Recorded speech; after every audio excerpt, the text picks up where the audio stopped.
Hey guys, welcome to day 1 of your 100-day journey. And today we're going to learn about printing, commenting, debugging, string manipulation, and variables. So it's chock-a-block full of really fun stuff.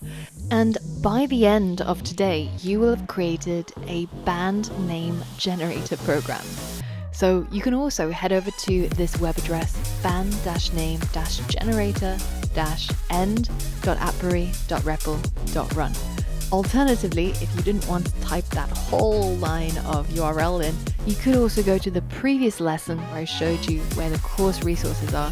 And we've got links to all of these resources where you can just click on it and head over there straight away. So this is the final project of today.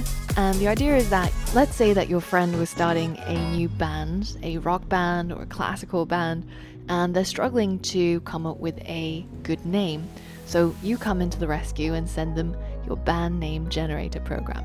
So it asks you for the name of the city that you grew up in. So mine was Bristol in the southwest of the UK. And then it'll ask you what's the name of your pet. I had a pet rabbit when I was younger, and I am probably the least imaginative person, classic programmer personality. So I called my rabbit Rabbit.